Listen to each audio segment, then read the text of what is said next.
तो चलिए, आज हमारे सामने है भगवद गीता के अध्याय 2 श्लोक 17 पर आधारित कुछ स्रोत। हाँ, और ये सभी स्रोत मतलब चेतना का जो अविनाशी स्वरूप है, उस पर काफी गहराई से बात करते हैं। बिल्कुल।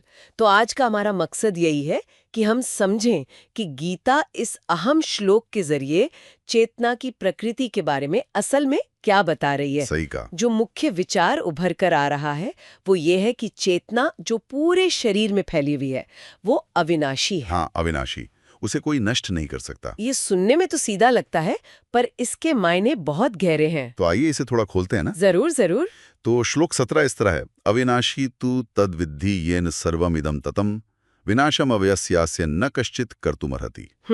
जिसका अर्थ जैसा कि स्रोत बताते हैं कुछ ऐसा है, निश्चित रूप से जानो कि वो जिसे यहाँ व्यक्तिगत चेतना कहा गया है, जिससे ये संपूर्ण शरीर व्याप्त है, वो अविनाशी है। हाँ, और आगे?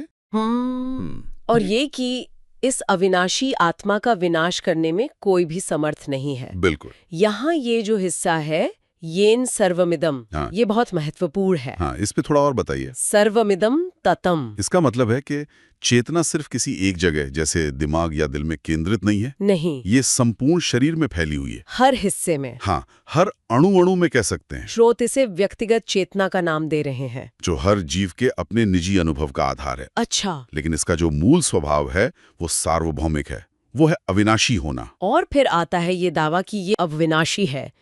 यहाँ बात सचमुच सोचने वाली हो जाती है। मतलब ये समय के प्रभाव से, भौतिक चीजों के नष्ट होने से पूरी तरह परे है, ऐसा? बिल्कुल सही, अविनाशी।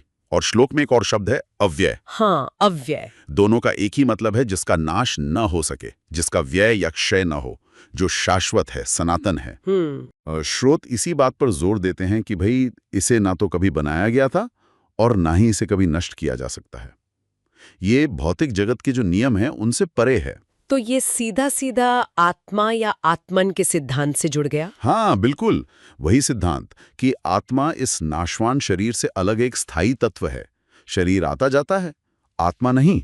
तो जब श्लोक कहता है न कश्चित कर्तुम अर्हति, कोई भी इसका विनाश नहीं कर सकता, इसका प्रैक्टिकल मतलब क्या हुआ? क्योंकि शरीर तो नष्ट होता है, हम देखते हैं। हाँ, और यही तो सबसे अहम फर्क है समझने वाला। शरीर नश्वर है, उसका जन्म है, उसमें बदलाव आते हैं और एक दिन वो नष्ट हो जाता है, ये सच है। ठीक है। लेकिन वो चेतना, वो आत्मा जो उस शरीर को जीवन दे रही है, उसे व्याप्त किए हुए हैं, वो इन सब बदलावों से अप्रभावित रहती है, उस पर कोई असर नहीं पड़ता। अच्छा। श्रोत इसे एक अविनाशी व्यक्तिगत चेतना की इकाई कहते हैं। मतलब आप शरीर को चाहे तलवार से काटें, आग में जला दें, पानी में भिगो दें या हवा से सुखा दें, जैसा गीता आगे विस्तार से बताती भी है। हाँ, वो आगे के श्लोकों में आता है। हाँ, तो आत्मा पर इनमें से किसी चीज का कोई असर नहीं होता।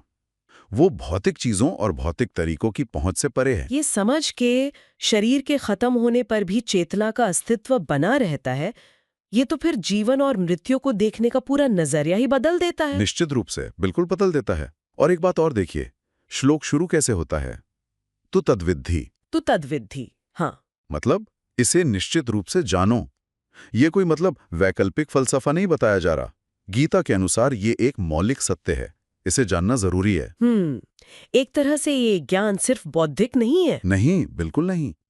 ये ज्ञान तो भय और शोक से मुक्ति का रास्ता भी है। सोचिए, अर्जुन युद्धभूमि में खड़ा है। हाँ, उस संदर्भ में तो ये बहुत महत्वपूर्ण हो जाता है। बिल्कुल, उसे यही तो समझाया जा रहा है कि वो जिन्हें मारने से डर रहा है, उनके शरीरों का नाश तो होगा, ये सच है, पर उनकी आत्मा का नाश संभव ही नहीं है। सही बात है।